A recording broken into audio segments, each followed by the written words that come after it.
Iran ইসরায়েলের মধ্যকার হামলার তীব্রতা বাড়ছে।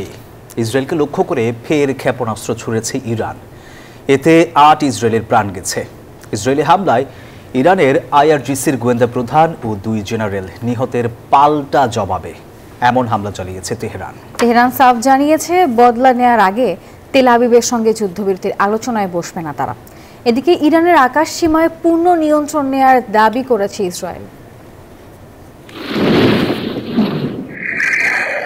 ইরানি হামলায় তছনছ ইসরায়েল। ইসরায়েলে দফায় দফায় হামলা চালিয়ে যাচ্ছে ইরান। বন্দর নগরী হাইফা, তেল আবিব ও নেভেভ বিমান ঘাঁটিতে আঘাত করেছে ইরানের হাইপারসনিক ক্ষেপণাস্ত্র। এতেই ঘটে এমন হতাহতের ঘটনা। থেমে নেই ইসরায়েলি বাহিনীও। ইরানের ইসলামী বিপ্লবী গার্ড বাহিনী আইআরজি বান্ডেল থাকলে প্রতি সেনমানিতে টাকা বাঁচবে।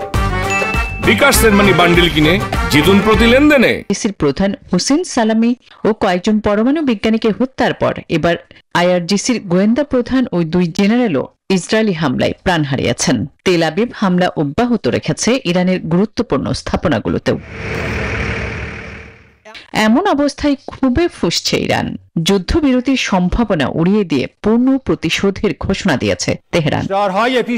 আপনারা যেখানেই লুকিয়ে থাকুন না কেন, আমাদের নিশানা ঠিক খুঁজে নেবে। ইসরায়েলিদের বলছি, আপনারা এই নরক থেকে নিরাপদে সরে যান।